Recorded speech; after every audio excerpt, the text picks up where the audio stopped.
So I have a Facebook friend whose life seems perfect. She lives in a gorgeous house, and she has a really rewarding career. And she and her family go on all these exciting adventures together on the weekends. And I swear that they must take a professional photographer along with them, because no matter where they go or what they do, the whole family just looks beautiful. And she's always posting about how blessed she is and how grateful she is for the life that she has. And I get the feeling she's not just saying those things for the sake of Facebook, but she truly means it. How many of you have a friend kind of like that? And how many of you kind of don't like that person sometimes? We all do this, right? It's hard not to do. But that way of thinking costs us something. And that's what I want to talk to you about today, is what our bad habits cost us. Maybe you scroll through your Facebook feed and you think, so what if I roll my eyes? It's just 5 seconds of my time. How could it be hurting me? Well, researchers have found that envying your friends on Facebook actually leads to depression. That's just one of the traps that our minds can set for us. Have you ever complained about your boss? Or looked at your friends' lives and thought, why do they have all the luck? Can't help thinking that way, right? That way of thinking seems small in the moment. In fact, it might even make you feel better in the moment. But that way of thinking is eating away at your mental strength. There's 3 kinds of destructive beliefs that make us less effective and rob us of our mental strength. The first one is unhealthy beliefs about ourselves. We tend to feel sorry for ourselves. And while it's okay to be sad when something bad happens, self-pity goes beyond that. It's when you start to magnify your misfortune. When you think things like, why do these things always have to happen to me? I shouldn't have to deal with it. That way of thinking keeps you stuck, keeps you focused on the problem, keeps you from finding a solution. And even when you can't create a solution, you can always take steps to make your life or somebody else's life better. But you can't do that when you're busy hosting your own pity party. The second type of destructive belief that holds us back is unhealthy beliefs about others. We think that other people can control us, and we give away our power. But as adults who live in a free country, there's very few things in life that you have to do. So when you say, I have to work late, you give away your power. Yeah, maybe there'll be consequences if you don't work late, but it's still a choice. Or when you say, my mother-in-law drives me crazy, you give away your power. Maybe she's not the nicest person on earth, but it's up to you how you respond to her because you're in control. The third type of unhealthy belief that holds us back is unhealthy beliefs about the world. We tend to think that the world owes us something. We think, if I put in enough hard work, then I deserve success. But expecting success to fall into your lap like some sort of cosmic reward will only lead to disappointment. But I know it's hard to give up our bad mental habits. It's hard to get rid of those unhealthy beliefs that we've carried around with us for so long. But you can't afford not to give them up. Because sooner or later, you're going to hit a time in your life where you need all the mental strength that you can muster.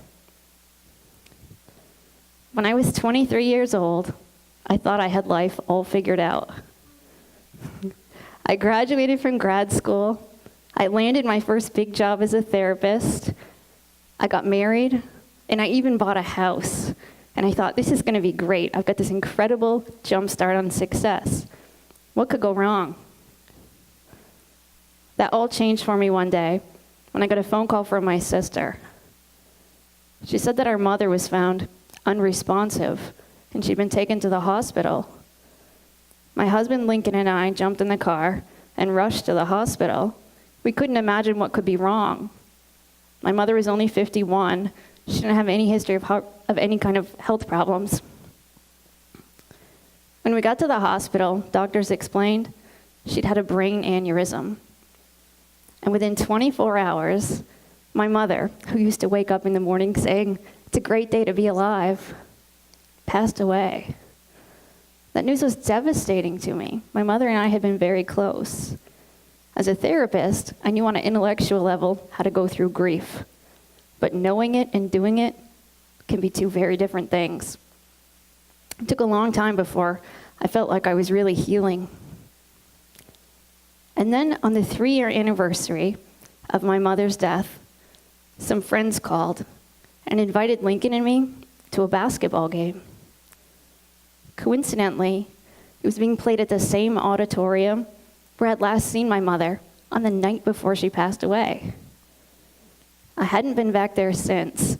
I wasn't even sure I wanted to go back. But Lincoln and I talked about it, and ultimately we said, maybe that'll be a good way to honor her memory. So we went to the game, and we actually had a really good time with our friends. On the drive home that night, we talked about how great it was to finally be able to go back to that place and remember my mother with a smile, rather than all those feelings of sadness. But shortly after we got home that night, Lincoln said he didn't feel well. A few minutes later, he collapsed. I had to call for an ambulance. His family met me at the emergency room. We waited for what seemed like forever, till finally a doctor came out. But rather than taking us out back to see Lincoln, he took us back to a private room and sat us down and explained to us that Lincoln, who was the most adventurous person I'd ever met, was gone. We didn't know at the time, but he'd had a heart attack. He was only 26. He didn't have any history of heart problems. So now I found myself a 26-year-old widow, and I didn't have my mom. I thought, how am I going to get through this? And to describe that as a painful period in my life feels like an understatement. And it was during that time that I realized when you're really going through tough times, good habits aren't enough. It only takes 1 or 2 small habits to really hold you back. I worked as hard as I could, not just to create good habits in my life, but to get rid of those small habits, no matter how small they might seem. Throughout it all, I held out hope that someday life could get better. And eventually it did. A few years down the road, I met Steve, and we fell in love, and I got remarried. We sold the house that Lincoln and I had lived in, and we bought a new house in a new area, and I got a new job. But almost as quickly as I breathed my sigh of relief over that fresh start that I had, we got the news that Steve's dad had terminal cancer. And I started to think, why do these things always have to keep happening? Why do I have to keep losing all my loved ones? This isn't fair. But if I'd learned anything, it was that that way of thinking would hold me back. I knew I was going to need as much mental strength as I could muster to get through one more loss. So I sat down and I wrote a list of all the things mentally strong people don't do. And I read over that list. It was a reminder of all of those bad habits that I've done at one time or another that would keep me stuck. And I kept reading that list over and over, and I really needed it, because within a few weeks of writing it, Steve's dad passed away.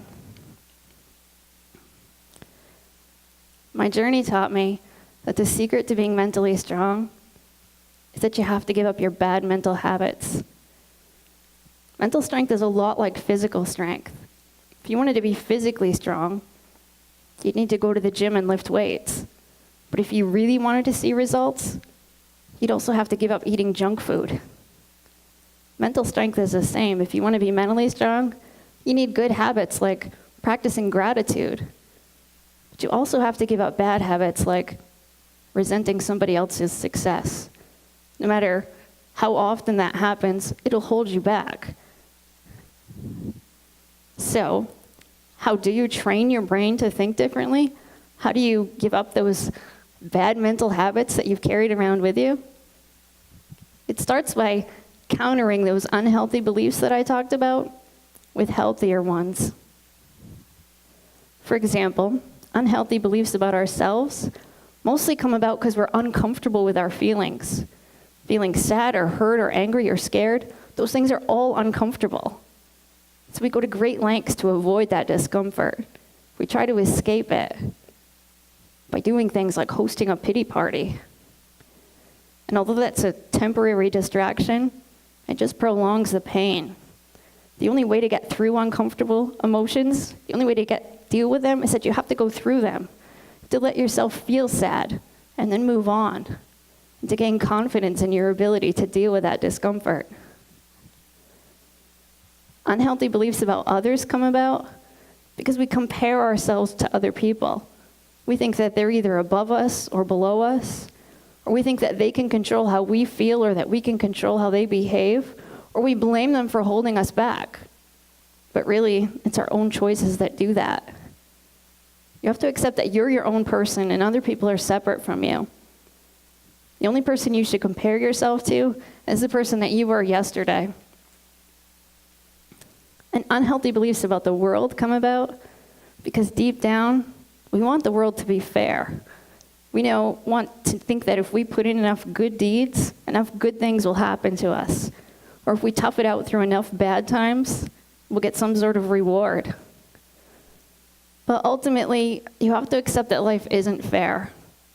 And that can be liberating. Yeah, it means you won't necessarily be rewarded for your goodness, but it also means no matter how much you've suffered, you're not doomed to keep suffering. The world doesn't work that way. Your world is what you make it. But of course, before you can change your world, you have to believe that you can change it. I once worked with this man who had been diabetic for years.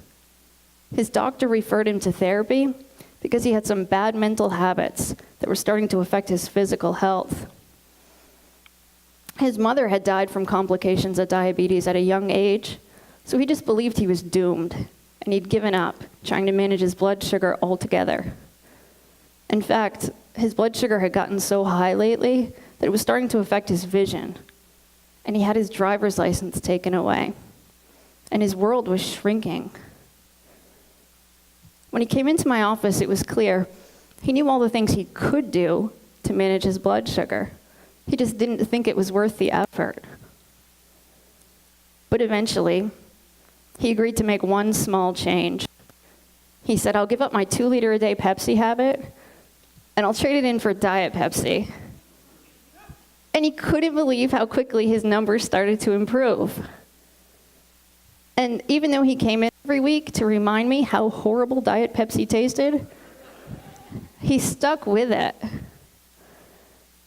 And once he started to see a little bit of improvement, he said, well, maybe I could look at some of my other habits. And he said I could trade in my nightly bowl of ice cream for a snack with a little less sugar. And then one day he was at a thrift store with some friends, and he found this beat-up old exercise bike. He bought it for a couple of bucks, and he brought it home and he parked it in front of his TV. And he started to pedal while he'd watch some of his favorite shows every night. And not only did he lose weight, but one day he noticed he could see the TV just a little bit more clearly than he had before. And suddenly it occurred to him, maybe the damage done to his eyesight wasn't permanent. So he set a new goal for himself to get his driver's license back. And from that day forward, he was on fire. By the end of our time together, he was coming in every week saying, okay, what are we going to do this week? Because he finally believed that he could change his world and that he had the mental strength to change it and that he could give up his bad mental habits.